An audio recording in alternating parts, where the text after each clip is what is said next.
In the cylindrical region having radius capital R, magnetic field varies with time. तो B का expression अपने को दे दिया गया है. OPQ कोई ट्राइंगुलर लूप है, रेजिस्टेंस पर यूनिट लेंथ उसका लैम्डा है. The current induce in the loop, तो जो भी I इंड्यूस होगी वो होने वाली है कितनी, E इंड्यूस्ड बाय R, है ना, टोटल R इक्विवेलेंट. अब R इक्विवेलेंट लिखना आसान था कि मेरे को ये लेंथ पता कर लेनी है बस. तो मैं एक तो ये बोल सकता हूं PQ upon R perpendicular upon base कितना हो जाना चाहिए, tan 60. तो ये जो PQ आ गया है वो आ गया है कितना, R√3. सिमिलर वे में OQ upon OP base upon hypotenuse, वो हो गया कितना, cos 60. तो ये जो OP आ गया है इट इज 2R. तो जो R इक्विवेलेंट लिखेंगे वो आ गया कितना, लैम्डा इंटू टोटल लेंथ, कितना आ गया, lambda into R plus 2R plus R√3. ठीक है भाई. तो ये लैम्डा R कॉमन लेकर के 3 प्लस √3 ओम, इतनी कोई बात हो गई. एक चीज पता चल गई.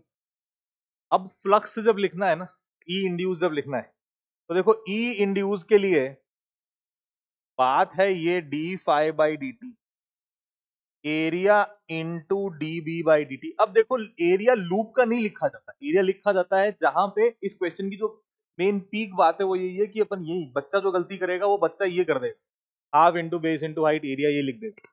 वो एरिया नहीं होता है ना. ई इंड्यूस किस में होगा, जिस सेगमेंट ऑफ एरिया में फ्लक्स चेंज हो रहा है सिर्फ वही ईएमएफ इंड्यूस होने वाला है. तो वो कौन सा सेगमेंट ऑफ एरिया है, वो तो बस इतना सा है 60 डिग्री वाला. तो वो एरिया कैसे लिख सकते हैं, यूनिटरी मेथड से लिख सकते हैं कि भाई 360 डिग्री जब एरिया होता, सॉरी 360 डिग्री जब एंगल बन रहा होता तो एरिया कितना आता, पाई आर स्क्वायर. यूनिट पे कितना आ जाएगा, pi r square by 360 degree. अभी कितना आ जाएगा, pi r square by 360 degree into 60 degree, basically pi r square by 6. तो ये वाला जो एरिया है, ये एरिया है कितना, पाई आर स्क्वायर बाय 6. बस बाकी तो आसान बात है. तो ये हो गया. तो रेडियस को मैं स्मॉल आर से दिखा देता हूँ. नहीं,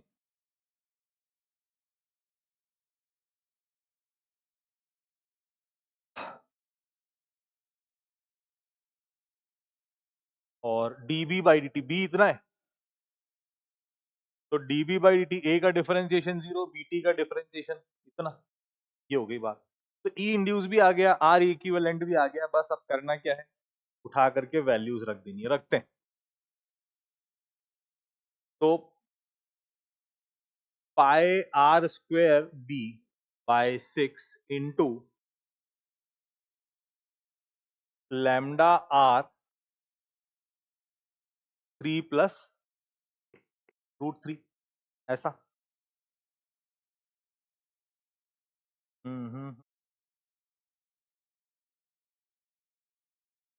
तो √3 पूरे पे ही आ रखा है, रूट आ रखा है, तो ये तो नहीं हो सकता. √3 - 1 नजर आ रहा है. तो एक काम किया जाए, √3 कॉमन लिया जाए और फिर फ्रैक्शन करते हैं, फ्रैक्शनलाइज करते हैं ना, तब √3 - 1 आएगा. तो पाई आर बी, एक आर से एक आर उड़ा दिया अपन ने, लैम्डा इंटू या 6 लैम्डा एक चल ही रहा है, √3 कॉमन लेकर के √3 प्लस 1 फ्रैक्शनलाइज करेंगे तो √3 - 1 अपॉन √3 - 1. तो पाई आर बी √3 - 1, √3 का स्क्वायर -1 का स्क्वायर 2 हो गया, 2 इंटू 6 हो गया 12, √3 इंटू लैम्डा. देखो अब